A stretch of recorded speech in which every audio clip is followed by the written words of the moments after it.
Sound like a plane slash I want to sound like a real car.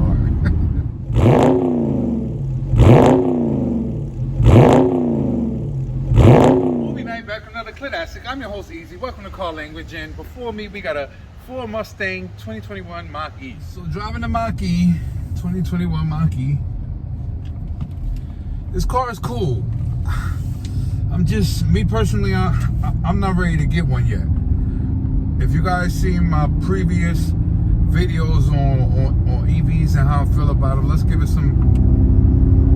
Right now we're on, it's moving, it moves, it definitely moves. I'm on unbridled mode and they try to give it somewhat of a V8 sound. It definitely sounds a bit aggressive when you punch it. Definitely sounds somewhat of a fine-tuned V8. Nowhere near a combustible V8, but it's cool. They're trying. I can see how Dodge might respond to that. You know, Dodge's EV might sound aggressive. I hope it do. And honestly, I gotta give them credit to everybody. This was definitely a nice counterattack to Tesla. This is official. I'm gonna call it what it is.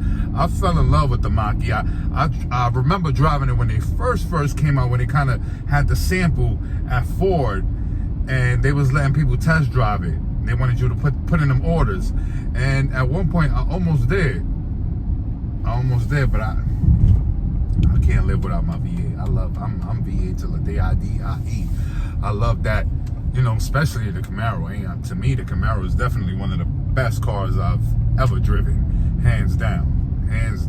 And I've driven a fairly great amount of cars, and to me, the Camaro is the best by far. Going back to the EVs though, this is, like I said, it was definitely a great response to Tesla. Handles better than a Tesla, if you ask me. I was scared to kind of hit corners in a Tesla, where this, it grips it. I'm sure that GT, it only gets better. From what I hear is the center of gravity is not that far from like a GT Mustang, you know, the combustible engine one. And that's good. I guess that's why it hugs well. Again, it performs well. I was doing some numbers, crazy numbers, definitely over 100 in the Tesla. Granted, the performance is faster than this. The Mach E GT compared to the Tesla performance, I'm gonna assume it's like Camaro versus red eye. You know, red eye, you're going straight. This, you know, you're going curve, circuit, etc. You get to hit them corners well, and it's gripping great. Which one would I prefer? Honestly, only because of the charging stations, I'd go for the Tesla. Ford is not ready. Like those EV stations, they're not, I don't know. It's annoying. It's definitely annoying. They're not everywhere like the Tesla supercharger stations.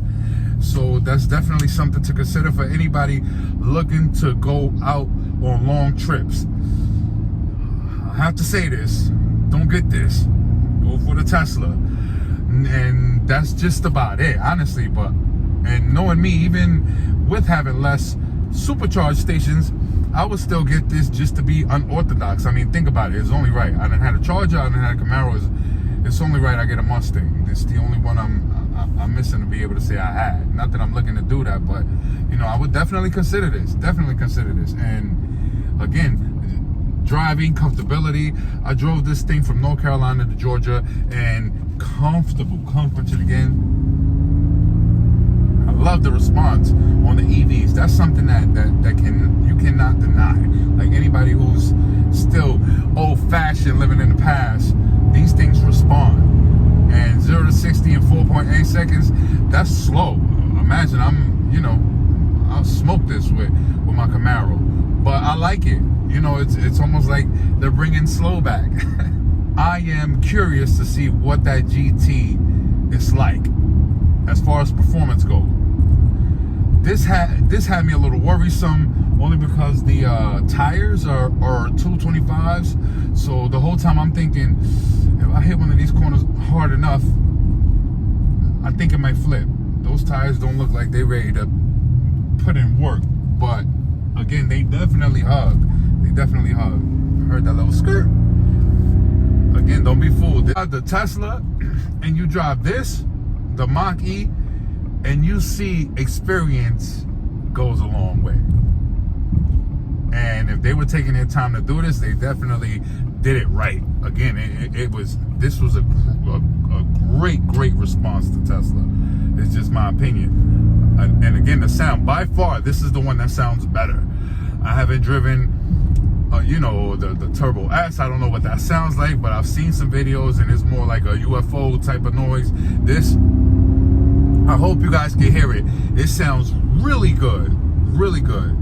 Granted, it's inside. I'm sure no one outside is hearing it, but hey, we're transitioning from combustible engines to electric.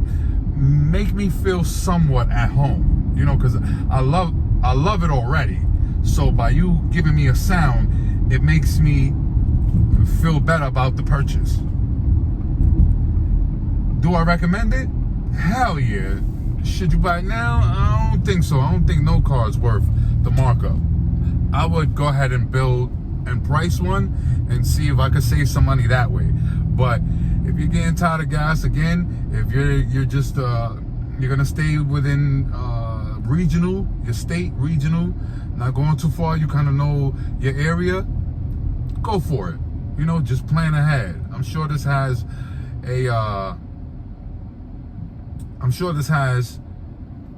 a feature where you could program the superstations on your route. But that's about my only gripe. It's very few things that I could complain about this. Very few things. It's just the supercharging stations. I'm not ready for an EV, but I like it. The layout is very clean in here. A lot of space, a lot of storage. Smart.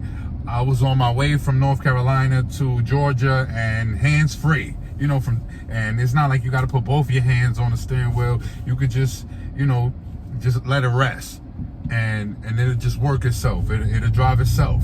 The car is amazing. Again, I was definitely blown by that feature. The only thing it doesn't do is change lanes for you. But other than that, the self-driving system in here is great. It's definitely great. Another worrisome issue, I would say, parts. So let's say anything, God forbid an accident, something, some malfunction, how long will that take?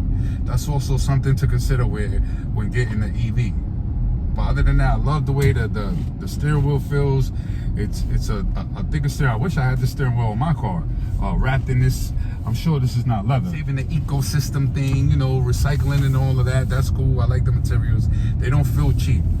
They somewhat, I guess, they wrap them tight enough to where they don't look cheap. It looks cool in here. I can't complain about that. The way it looks in here, it doesn't look official.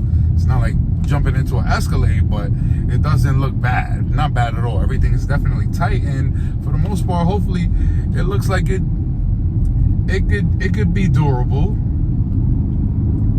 But I love the car. I gotta say, the performance was faster, but I feel a lot like I got this. I'm not trying to downplay Tesla, but Tesla just felt kind of reckless. Where this feels, the handle is way better. Turning radius,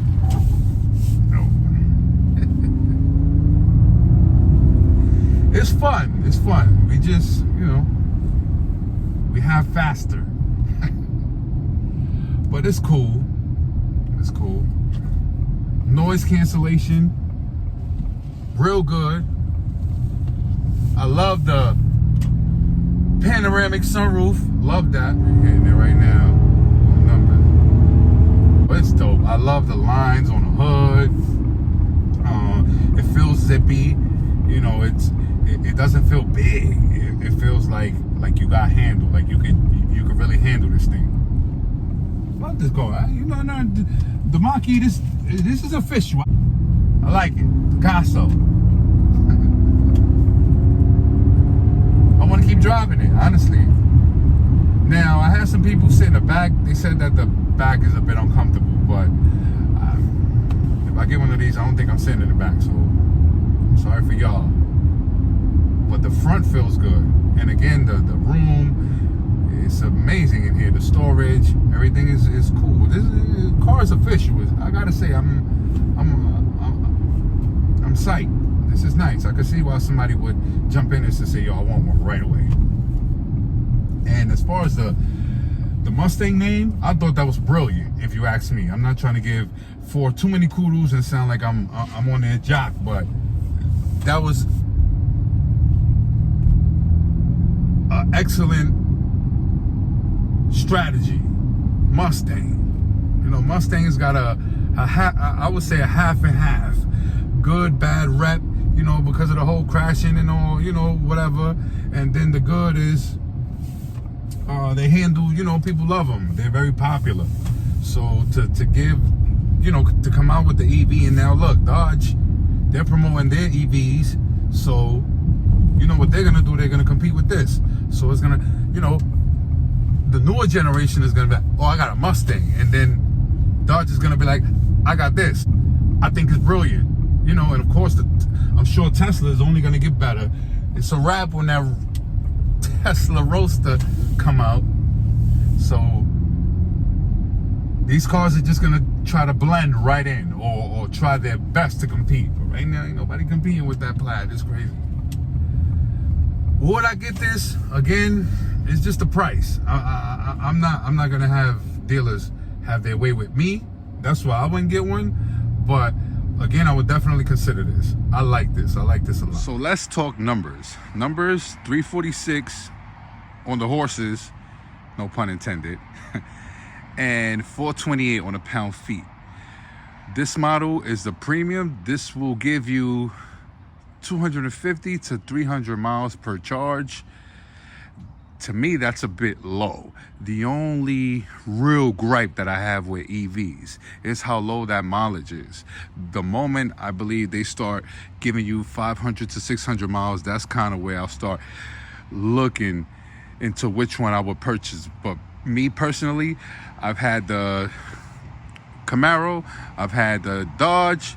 I think it's only right we go with the Mustang. I would definitely prefer the Mustang GT, only because the 0 to 60 is 3.5, definitely a lot more horses, a lot more torque, and also the 0 to 60. The 0 to 60 on this is 4.8 seconds.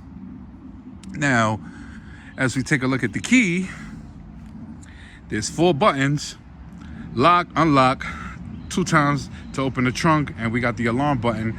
I wish they would have used this blank space button for the front trunk. To access the front trunk, you have to open the door, hit this latch twice. Luckily, you won't have to look for the latch under the hood. It's just a matter of pushing it up. And as we take a look inside, pardon the dirt, pollen season, fairly large. And this can also be utilized to fill it up with ice and have some drinks in here, cool off. And we got some cup holders. So it's definitely a nice beach wagon. Horse logo. You gotta slam it real hard too. Styling, it looks real good. I'm not gonna lie. I'm more of a car or SUV all the way. SUV being something like a Escalade, you know, Tahoe, etc. More is either those 2 body styles for me, but they have yet to make a large XL type EV as far as I know. Love the practicality as well, and it doesn't look bad. Like 2 Chainz said, from the dealership to the rim shop, that's the only thing I would do is change the wheels. Other than that, it's definitely a great looking car. I love how they implemented this in the doors. When you open them, you would think you'd smash your fingers, but you won't, because it won't close right away if you open it to a certain extent. So that's how you climb in to the Mach E. Buttons, again, in the rear as well. And there's also a black pad, so you could push the door out to get in. As you can see, black and white interior. Love that color scheme. Love the panoramic roof. In the back, there's not much going on. I love these latches, how to exit the vehicle. We got large storage pockets on the side of the doors, B&O sound system. That's one thing I didn't quite like. I think it could have been better. We got 2 different USB charging ports. As y'all can see, very nice interior. I like it. I definitely love it. Love the way it looks in here. And that panoramic roof. Amazing. Beautiful, beautiful. At night, it's amazing. The rear passengers get the best of it, of course. As you can see, we got wireless charging. We got another spot here just in case you don't want things rolling around. More USB ports up front. This is your dial for your gears. Emergency parking brake. This is parking assist. Hazard lights. Armrests. And you can store something just in case for like a grab and go. And then you got extra storage under the armrest. Again, very nice looking in here. Definitely looks good. Sound system B&O. Mustang plaques on both sides. We got the Mustang mats, kind of like a WeatherTech. Love the big screen. I love the feel of the steering wheel. Thick steering wheel definitely feels sporty for a crossover. To access the rear, you can use the key, the app, or the trunk popper. Come on, what happened? Uh-oh. Laggy. No, that was me. And you have this net here, and it's flimsy, just in case any cargo is larger than the space provided. It'll kind of puncture through, but still cover it. Definitely large rear space. You can fold the seats down by pushing this button here, also at the other end of the seat. And this is where your charging port would be. We have a inflate, deflate tire system here. Some pockets on the side just in case you don't want them rolling around. And that's pretty much it. Push button, everything. Car language on the plates. Like, comment, subscribe. I love how when you approach the car too, it turns on just in case there's a whole bunch of them and you don't know which one is your white and black Mustang Mach E.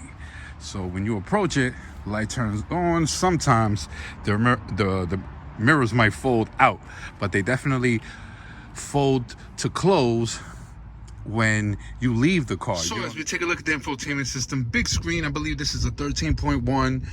I love how Apple Play synchronizes to the phone without it being connected. And if you hit this icon here, it'll take you to your drive modes. You got unbridled, which is the loudest, engage, a little less subtle, and you got whisper, which is real quiet. You have your camera button. You have this view you can choose from others. This is just sensors, and then you got like this split here showing you the sides. I love that. So if you bang something, you need to give up your license. Love how they got a volume button. This has heated and cooled seats, heated steering wheel. This is your fan speed. Everything is very straightforward. And down here, you have your max AC for your windshield. You have your light dial, your dimmer, and your traction control button. The buttons look like they're taken off from like a cheaper Ford, but we never really focus on these. Nowadays, our focus is more on screens. And right here at your dash, you got your gears, your speed, and your miles, and your battery percentage. Bats. I'm using that word because in this car you will see low bat a lot. Sorry, y'all, almost forgot the steering wheel. So nice meaty steering wheel. This is the button to activate the self-driving system. This is to set how far apart you want to be from the car ahead of you. This is to cancel or go back button, and then these two are, of course, to set the speed. And this is your lane keep assist, pretty much. And here we got a volume button. We got the OK button to enter, opposite of this one. Sorry. This is to make a phone call. This is to end a phone call. Track buttons. Your control stocks definitely feel good. These are your wipes, etc. Everything is auto. by the way. This is your charging port, nothing special here. I'm sure you guys seen them all. On that note, hope y'all enjoyed this video. Calling. Stay tuned, more content coming soon.